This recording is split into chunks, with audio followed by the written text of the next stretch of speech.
Today's show is brought to you by Fiverr. Fiverr is a service where, frankly, you can outsource a lot of tasks to someone else and have them do it very inexpensively.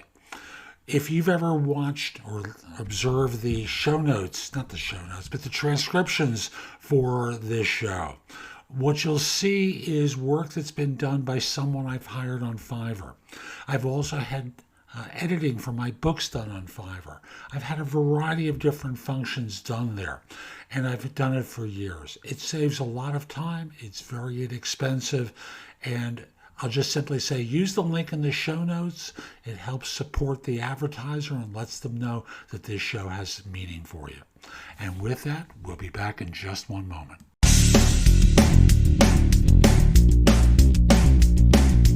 So 2233 of the number one podcast and Apple Podcast for job search.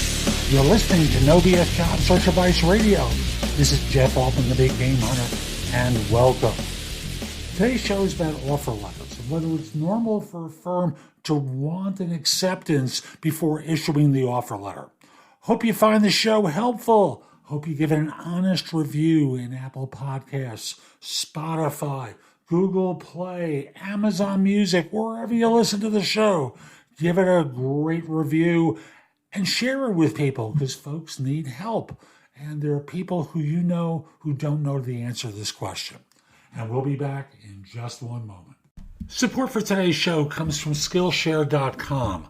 Now, Skillshare is a site where they have thousands of courses and lots of course instructors to help you not just simply professionally, but personally as well. I know I have a number of my classes there, and it's one price per month, and it's unlimited access to content. And they give you a 7-day free trial. So you can take all of my classes that way. And if you decide not to renew, okay, you decided not to renew. I'm fine with that. But I'm just simply saying it's a place where you can learn and grow and not have to worry about spending hundreds of dollars for courses like so many instructors make you do. Again, use the link in the show notes, get a 7-day free trial. It will make a difference in your job search and so much more. And we'll be back in just one moment.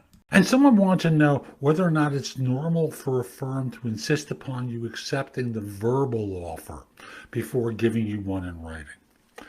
What I find in the U.S. is, yes, it is normal. Why? Because you're asking them to do something extra when you might not want to accept the offer anyway.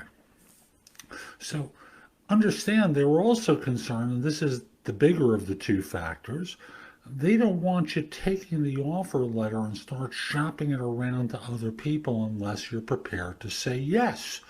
As a result, they've got two reasons for insisting upon this. And you have the opportunity, if the offer letter says something that contradicts what you've been told verbally, to turn down the offer. There's no real commitment until you have the offer letter because the verbal offer is not real until it's in writing. So don't worry about this. If you want to say yes to an offer, do it. And then say, before I give notice, I have to get a copy of the offer letter because that's my protection. And they'll send you one. Now, they'll send it by email as a PDF or some other way in order to confirm the terms that you're being hired under. So that's today's show. I hope you found it helpful. And if you did, here are a few things I can do to help you with your job search beyond simply being your coach. First of all, I've got a new book out called The Right Answers to Tough Interview Questions. It is like a cookbook with answers to tons of interview questions that you're going to be asked on interviews. And if you pair it up with my other new book, The Ultimate Job Interview Framework, they are a terrific pair of books to help you with interviewing. In addition, I have a new service where you can practice mock interviews. If you go to thebiggamehunter.us/mock, I've got a service there, very inexpensive, like $99, where We have mock interviews set up. I'm going to be adding more to it very soon, but you can record your answers to them, and then I can critique them and help you perform better on them. You probably have noticed my show notes are pretty thorough with products and services that can help you with your search. And connect with me on LinkedIn at linkedin.com/IN/The Big Game Hunter. Lastly, my website has a ton of great information. That's thebiggamehunter.us. Now, if you're not ready to go there and go through the blog, put the address in your phone, thebiggamehunter.us, Jeff Altman. So this way, when you're ready to go, you have a way of getting back to my website. Hope you have a terrific day, and most importantly, be great!